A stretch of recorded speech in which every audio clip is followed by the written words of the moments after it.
Hello and welcome to the national debate. I'm Madhavdas G. Ladies and gentlemen, there's a threat in India's backyard. Our neighbors are clinking glasses at the thought of taking India down.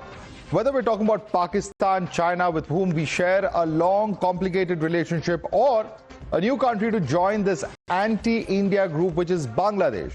They only have one motto, which is, of course, to somehow talk about taking India down. Whether it's China singing Donald Trump's tune, claiming mediation in India-Pakistan ceasefire, to Pakistan breeding on terror attacks against India, and now voices in Bangladesh who are echoing similar anti-India sentiments. The threat is no longer hidden.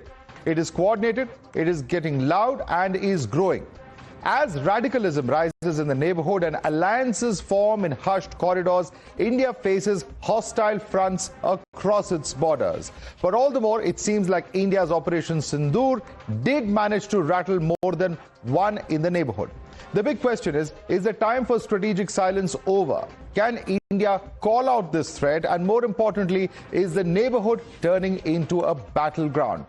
To talk about this, I have with me our guests this evening, Lieutenant General S.L. Narasimhan, former defense attaché to China and adjunct distinguished fellow at the Gateway House, Mumbai. We have Veena Sikri, former High Commissioner of India to Bangladesh. Also with us is Abhijit Iyer Mitra, senior fellow of the IPCS. Major Rizaul Karim is an EB retired and researcher as well as foreign affairs expert from Bangladesh. We have Major Nadeem, Pakistan defense analyst, joining us. Victor Gao is a chair professor of the Soochow University. He's an analyst in China, as well as Ina Tangent, senior fellow of the Taipei Institute and chairman of Asia Narratives. Thank you so much, ladies and gentlemen, for joining us. Let me quickly take you through the first set of talking points that we are going to be looking at this point of time. And this is an extremely controversial statement coming in from China. Wang Yi, who was talking about India, China, as well as China's own role, has said this. He says, China takes objective stance for lasting peace. He also, of course, if you can quickly bring that up on the screen, aims to address both symptoms and root causes. Further, goes on to talk about mediation when it comes to India. If you can quickly have those graphics as well. He talks about mediation. China mediates global hotspot issues and also says mediated tensions between India and Pakistan. Now, for India, which has been denying similar assertions from President Trump, this is an extremely controversial statement. China promotes dialogue, not confrontation, is what Wang Yi says. Of course, whether that's factually true is another debatable point, certainly from India's perspective. But these are the kind of statements that have come in from Wang Yi, which have, of course, sparked off a huge amount of surprise, particularly given the trajectory of India and China relationship of the last few months, which was clearly on the mend. Now, what did we see in Tianjin, for instance? A big reset over there, positive momentum, cautious optimism, with India and China talking about being development partners, not rivals. That was a statement from the Ministry of External Affairs. Went on to say that peace and tranquility along the border are essential. They've also added that ties should not be seen through a third country lens. They've also further added, of course, as far as clearly, of course, this is a reference to the United States at that point of time when those pictures from Tianjin came in. But what are we talking about when we talk about the contentious corridors and territorial disputes at the LAC? China claims Aksai Chin, Arunachal Pradesh. Indian action has been to defend the border, has stopped the salami slicing coming in from the Chinese army side. Visa and naming row as well. China has issued staple visas in the past, renamed locations in Arunachal Pradesh. India has strongly lodged protests in that case as well. When it comes to China and the strategic pressure through CPEC, BRI, string of pearls, Indian action has been to counter Chinese influence in the Indian Ocean region. Also, of course, as far as water and resource disputes are concerned, China building mega dams on the Brahmaputra. Indian action has been to boost river infrastructure on the Indian side as well. When it comes to the global diplomacy, China has shielded Pakistan-based terrorists at the United Nations. India has pushed back. The UNSC has banned Masood Azhar, terrorist number one, as far as Jamaat-e-Islami is concerned. From India's perspective, we've also seen how Indian citizens have been detained at China's airports. There's Peng Wang Thongdok, Arunachal Pradesh resident, who was detained at Shanghai airport for 18 plus hours. What was the pretext? Allegedly because her passport is invalid, as China does not recognize Arunachal Pradesh, something that India has very clearly protested on as well. She was told Arunachal Pradesh is a part of China. Of course, we've seen the case of Anand Mittal. He also spoke about the same issue of PEM. He was detained at the Guangzhou airport for 15 hours. Why? Simply because he made a video about the kind of situation that we saw in the case of PEM Wang Tongdok as well. This is something that, of course, is a huge concern for Indians. We've seen similar situations in the past. There's also been cautious calm at the LAC, where there's been a tremendous build-up about 5 years ago. Now, what are we looking at? Stability along the LAC intact. We've been seeing various flag-level meetings that have been taking place. The existing border mechanisms are continuing as we speak, and also high-level military dialogue that continues to take place. There's a coordinated patrol that is also happening to prevent any kind of face-off. Regular meetings at battalion and brigade levels that are also taking place as far as the LAC is concerned. So this is really, of course, the overall. And let's quickly, of course, take this across to our guests. And let me start first and foremost with Victor Gao. Victor Gao, a statement that has come in from Wang Yi. Of course, there are a number of pending issues between India and China, but it's being seen as some kind of a unnecessary provocation or controversy at a time when India has very publicly denounced that when it comes to India and Pakistan, there's no question of any third-party mediation. Why is China then picking on this kind of narrative at a time when India and China's relationship was clearly on the mend? Thank you very much. Happy New Year to you and to all your audience throughout India and in the world. I think Foreign Minister Wang Yi is absolutely right. China has been promoting peace between Pakistan and India, especially from the beginning of the aerial battle in May. China has been calling on both India and Pakistan to calm down and to de-escalate rather than to allow the situation to get out of control. This is what China is famous for. China always calls for an end to the war rather than pouring more fuel onto the war. I think the Indian people should be grateful that China has been calling for peace is very different from mediating. No, just a second, sir. You're talking about calling for peace. Everybody wants peace. Even India's stated position is that now is not a time of war. The question becomes extremely complicated when you insist that you've mediated between India and Pakistan. What is the need to say that when you've not said so for the past so many months? Mediated. Of course, China mediated. China has been calling on India to de-escalate and calling on Pakistan to de-escalate to avoid the whole situation getting out of control. And after the aerial battle, which result is known to the whole world, China has been telling everyone. Let me bring in Abhijit and Mitra. Abhijit, would you like to respond to Victor Gao? Because several of these assertions are in direct contrast with what the ground reality is. Abhijit. So you see, the basic thing is Ukraine has also been part of Russia for how long? A few hundred years. So Ukraine should be part of Russia. If they're so convinced about it, they should hold a referendum of native Tibetans, which they don't.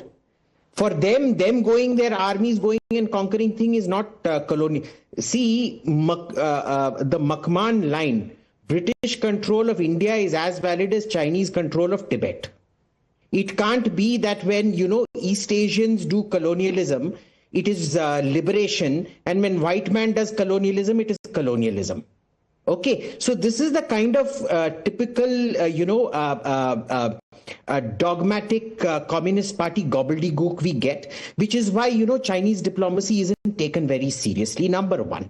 Number two, mediating is totally non-controversial. Who told you mediating is controversial?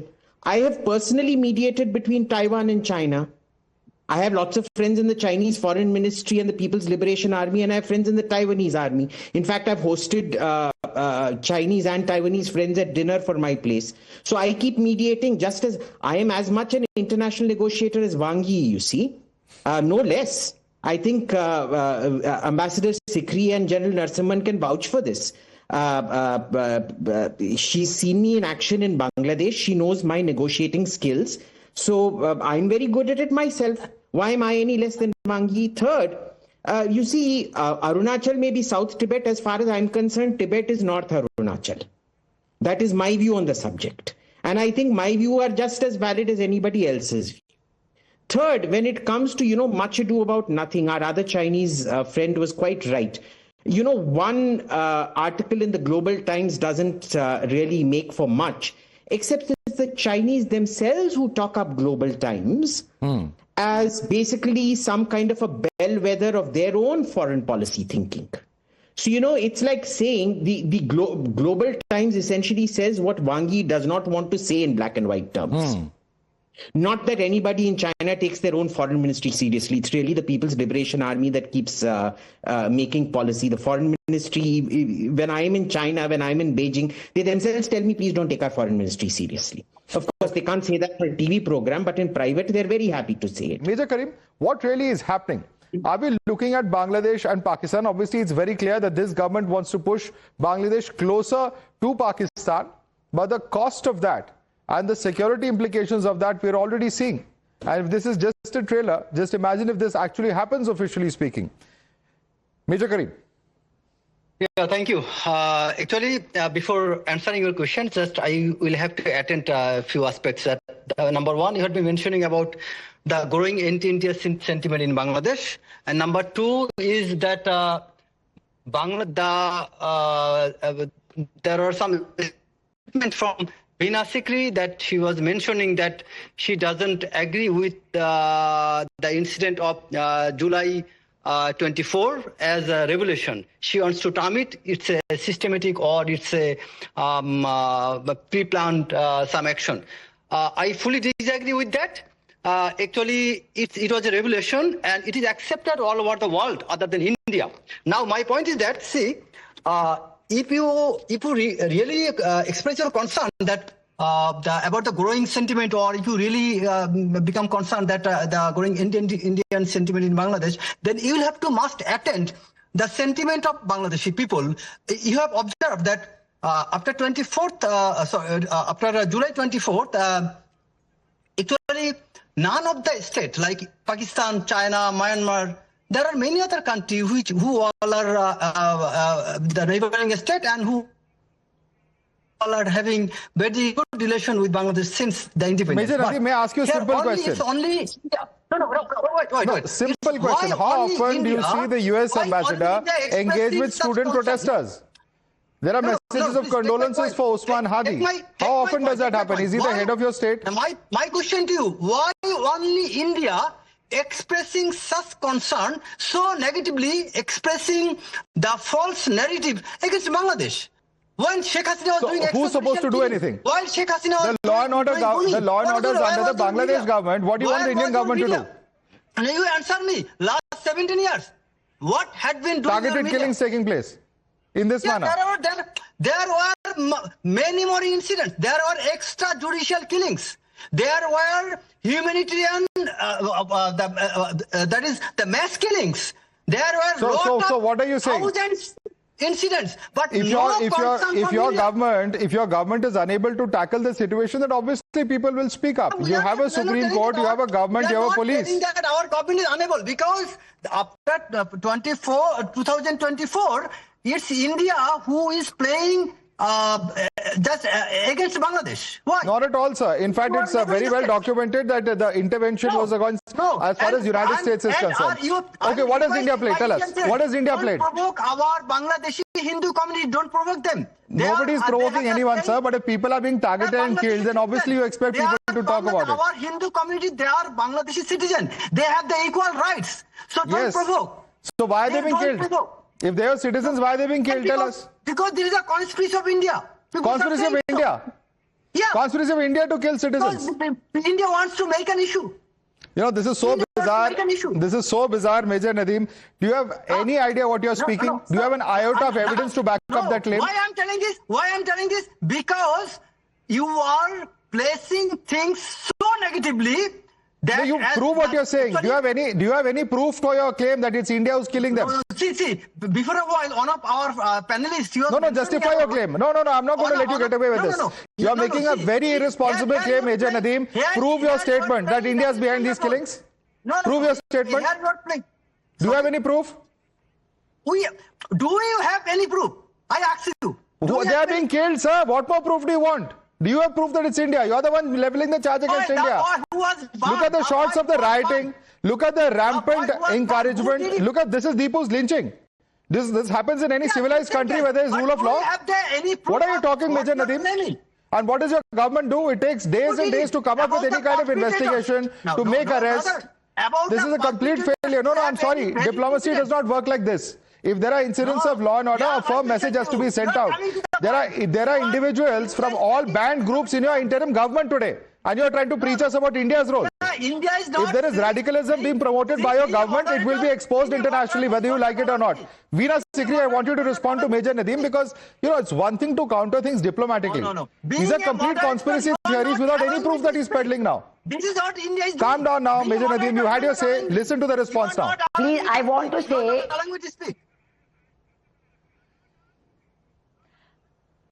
I want to say first and foremost that the very regime in Bangladesh, it's an interim regime, it's unconstitutional and illegitimate.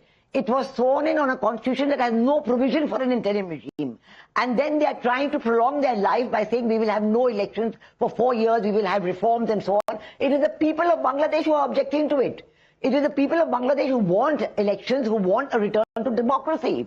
And now they are trying to have elections without the participation of the Awami League. Tell me, even in Pakistan, when Imran Khan was thrown in jail by the military, but then elections were held, Imran Khan's party was not banned from participating in the elections. They took part.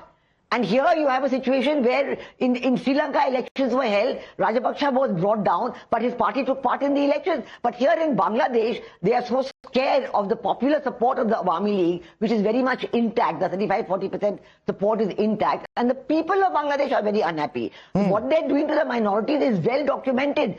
2,900 incidents in 18 months is the worst ever attacks on minorities since 1971. In 1971, there was a genocide committed by Pakistan on East Pakistan. We know that. It is documented, it is researched, it is defined as worse than what happened with the Nazis and the Jews. After 1971, there was a huge attack in 2001, which lasted 3 months. But even 1971 lasted 9 months. This time it is 18 months of unrelenting attack. All the people are being told, take the money and go. They want to push out all the minorities, Hindus, Buddhists, Christians, Sufis, Ahmadiyyas, because they want Sharia law, they want, a caliphate. This has been declared by their own people. It's not me who's saying it. Their own people have made statement. They killed policemen to come into power, to establish this illegitimate government. And their own people have their videographed saying, yes, we had to kill policemen, otherwise we could never have succeeded. Okay. This is all evidence coming from within Bangladesh. Major Nadeem, have those holes in the runways at Noor Khan base been filled yet? Can you show any single clip in which an airport building is in fire? There are satellite images. Unlike the fake imagery that you've been pushing after Wangi's statement, those are genuine satellite images. The whole world has seen what you were reduced to and how many months it took you to resurrect all of that, if it's still fixed, and we don't know. Ladies and gentlemen, S.L. Narasimhan, Veena Sikri, Abhijit Iyer Mitra, Major Rizal Karim, Major Nadeem, Victor Gao in our tangent. Thanks so much for joining us.